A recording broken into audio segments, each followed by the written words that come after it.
नमस्कार दोस्तों, मैं हूं भुवन तोष्णीवाल। द पॉजिटिव पिच में आपका स्वागत है। गरीबों की थाली में आने वाला अनाज सीधे उनकी थाली में नहीं आता, इसके पीछे एक बहुत बड़ा तंत्र काम करता है। नागरिक आपूर्ति एवं उपभोक्ता संरक्षण विभाग, जो यह तय करता है कि गरीब की थाली में अनाज पहुंचेगा या नहीं पहुंचेगा, गरीब को थैले में कितने किलो अनाज मिलेगा या गैस की टंकी में कितने किलो गैस मिलेगी, इसको पूरा तय करने वाला है नागरिक आपूर्ति एवं उपभोक्ता संरक्षण विभाग। लेकिन सबसे बड़ा सवाल यह है, क्या यह विभाग उसी तरह से काम कर रहा है जो सरकार की नीतियों के अनुसार तय है, या फिर इसके पीछे एक बहुत बड़ा खेल चल रहा है? चलिए आज आपके सामने हम परतें खोलते हैं। अनाज का घोटाला, जब थालियों से रोटियां गायब हुई।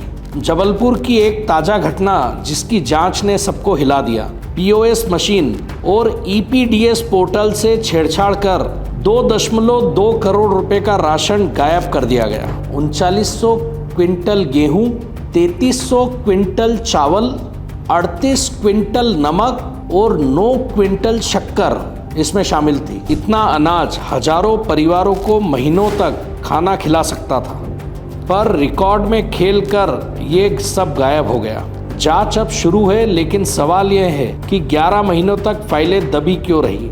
एक बड़ा ही रोचक मामला सामने आया जिसमें 12 लाख मृतक लोगों ने सरकारी राशन को खा लिया। जब मध्य प्रदेश में स्मार्ट पीडीएस लागू हुआ, ई-केवाईसी से डेटा जांचा गया तो कई खुलासे वाले बिंदु सामने आए। लगभग 24 लाख अपात्र लाभार्थी सरकारी राशन का लाभ ले रहे थे। इस जांच में कुछ ऐसे लोग भी सामने आए जिनकी आय 6 लाख से अधिक थी।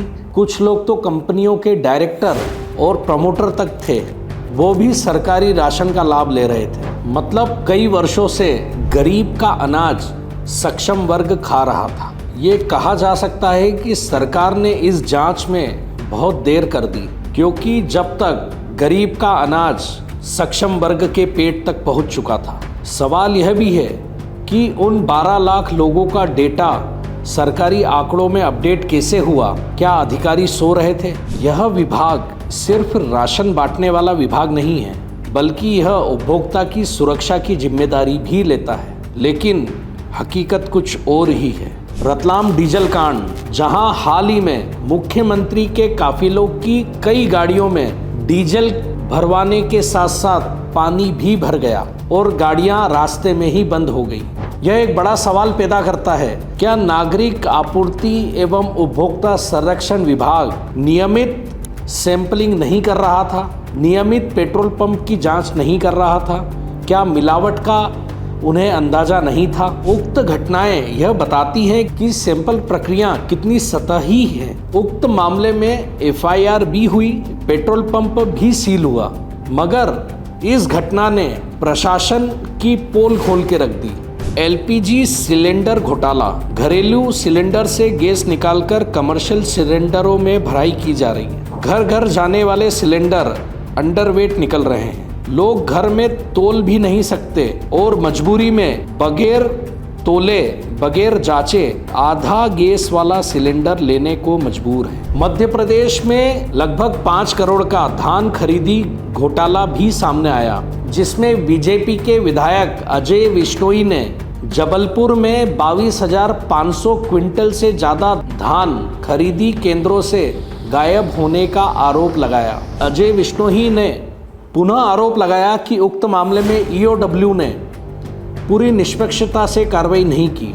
आसपास के इलाकों से गिरफ्तारी हुई, लेकिन जबलपुर के मुख्य दोषियों तक ईओडब्ल्यू नहीं पहुंची। क्या विभाग और सहकारी समितियों का गठजोड़ इस पूरे खेल के पीछे था? दोस्तों, फूड एनुअल रिपोर्ट 2024-25 बताती है कि विभाग ने आईटी सिस्टम, ईपीडीएस, पीओएस जैसे सिस्टम विभाग में लागू कर दिए हैं। जीपीएस से ट्रैकिंग भी जारी है, मगर घोटाले रुकने का नाम नहीं ले रहे। कागजों पर सब सटीक है, पारदर्शी दिख रहा है, मगर पीओएस मशीन से ही घोटाले हो रहे हैं। जीपीएस से धान गायब हो रहा है। ई-केवाईसी से मृतकों के नाम से राशन लिया जा रहा है। मतलब सरकार ने सिस्टम तो बना दिया है, मगर उसकी निगरानी और जवाबदेही तय करना अभी भी बाकी है। क्या इसका मुख्य जिम्मेदार सिर्फ हम राशन की दुकान वाले को मान सकते हैं, या सिर्फ पेट्रोल पंप वाले को मान सकते हैं, या गैस एजेंसी को मान सकते हैं? मगर इसका असल जिम्मेदार कौन है? क्या सरकार के विभागों में बैठे उन अधिकारियों पे उंगली उठना नहीं चाहिए कि उनकी मॉनिटरिंग कहाँ चली जाती है? उपभोक्ता संरक्षण के नाम पर उनके द्वारा क्या किया जा रहा है? क्या पारदर्शिता लाई जा रही है? क्या सैंपलिंग की जा रही है? क्या हम ये मान सकते हैं कि जिन नीति निर्माताओं ने ये नीतियाँ बनाई हैं, उन्होंने गड़बड़ियों के लिए भी रास्ते छोड़ रखे हैं? चलिए परत दर परत हम उन्हें समझते हैं। कागज पर आदर्श, जमीन पर सवाल। किसी भी विभाग का आधार उसकी नीतियाँ होती हैं। खाद्य आपूर्ति एवं उपभोक्ता संरक्षण विभाग की नीतियाँ कहती है हर पात्र परिवार को सस्ता और गुणवत्तापूर्ण अनाज मिलना जरूरी है। किसी भी उपभोक्ता को घटिया पेट्रोल, डीजल या एलपीजी नहीं मिलना चाहिए। मिलावट और भ्रष्टाचार पर जीरो टॉलरेंस की नीति होना चाहिए। मगर क्या आप मानते हैं कि सरकार की यह नीतियाँ वाकई में आदर्शपूर्ण हैं, या सिर्फ कागजों तक सिमट के रह गई है? उदाहरण के लिए लीजिए, केंद्र सरकार ने पीडीएस फॉर्मूला लागू किया, उसके बावजूद ई-केवाईसी में 12 लाख अपात्र उपभोक्ताओं के नाम उजागर हुए। इससे यह साबित हो गया कि राज्य स्तर पर डेटा का सत्यापन नहीं किया गया, ग्राउंड लेवल पर निगरानी नहीं रखी गई। कहीं ना कहीं प्रशासनिक और अधिकारियों की मिलीभगत या लापरवाही को उजागर करती है। दबाव, प्रभाव और हस्तक्षेप। अब सबसे संवेदनशील मुद्दा राजनीति है। राजनीतिक माहौल यह तय करता है कि कौन सा अफसर कहाँ टिकेगा, कौन सी फाइल कब खुलेगी और कौन सी रिपोर्ट दबाई जाएगी। ऐसी स्थिति में विभाग के जिम्मेदार अधिकारियों द्वारा निष्पक्ष कार्रवाई की उम्मीद की जाना एक छलावा ही होगा।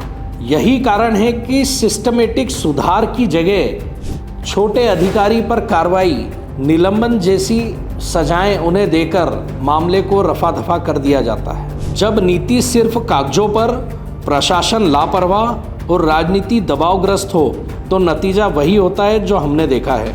इन तीनों स्तर पर जिम्मेदारियां बटी हुई हैं, मगर कार्रवाई सिर्फ निचले अधिकारी पर ही होती है। असल जवाबदेही नीति निर्माताओं और उन राजनीतिक हस्तियों तक जानी चाहिए जो इन राशन माफियाओं को संरक्षण देते हैं। जिम्मेदारियों से भागेंगे तो जनता जवाब लेगी। दोस्तों, इस पूरे खेल में अगर नीति, प्रशासन और राजनीति तीनों अपने हिस्से की जिम्मेदारियां निभाएं, तो जनता को कभी धोखा नहीं मिलेगा। लेकिन जब इन तीनों स्तर पर ही चूक होती है, तो सबसे ज़्यादा नुकसान गरीब जनता का होता है और लोकतंत्र के प्रति उसके मन में अविश्वसनीयता आती है। सबसे बड़ा सवाल यह नहीं है कि गलती किसकी है, बल्कि इस गलती की जिम्मेदारी लेने के लिए कौन आगे आता है, और अगर नहीं तो जनता अपने हिसाब से जवाब लेगी। अब बात आती है कि इन नीतियों में सुधार कैसे किया जाए, इस व्यवस्था के गिरे स्तर को कैसे सुधारा जाए। सबसे पहले हर टेंडर और बोली की इवोल्यूशन शीट पब्लिक पोर्टल पर डालना जरूरी हो। राशन परिवहन पर जीपीएस ट्रैकिंग और रियल टाइम मॉनिटरिंग हो। जिन पर गलत कार्रवाई या घोटाले का आरोप हो, उन कंपनियों को तुरंत ब्लैकलिस्ट किया जाए। क्वालिटी टेस्ट और पब्लिक रिपोर्ट हर महीने जारी हो। और सबसे अहम, जनता की शिकायतों को डिस्ट्रिक्ट लेवल पर ऑफलाइन पोर्टल से सीधे ऑडिट ट्रिगर करना। यही वो 5 कदम हैं जो इस विभाग को हकीकत में जनता का विभाग बना सकते हैं। दोस्तों, यह सिर्फ अनाज और डीजल तक सीमित रहने वाला मामला नहीं है। यह उस गरीब जनता, उस गरीब परिवार की आमदनी से जुड़ी एक बहुत बड़ी जिम्मेदारी है, जिससे वह अपने परिवार का पालन पोषण करता है। अगर सिस्टम पारदर्शी नहीं होगा, तो वो निश्चित तौर पर निरंतर जनता के हितों को हानि पहुंचाता रहेगा, उसकी जेब काटता रहेगा। अब सवाल आपसे है, क्या आप चाहते हैं कि हम अगली कड़ी में पेज बाय पेज किसी एक जिले का ऑडिट करके आपको दिखाएं, उस जिले की राशन और पोषण की स्थितियों से आपको अवगत कराएं, सरकार की नागरिक उपभोक्ता और संरक्षण विभाग से जुड़ी अनियमितताएं आपके सामने लाएं। कौन सी कंपनी को कितनी बार नियमित रूप से ठेका मिला है, कितना अनाज गायब हुआ है, गरीब का अनाज सक्षम वर्ग के पेट में गया है, यह सभी चीजें हम आपके सामने लाएंगे।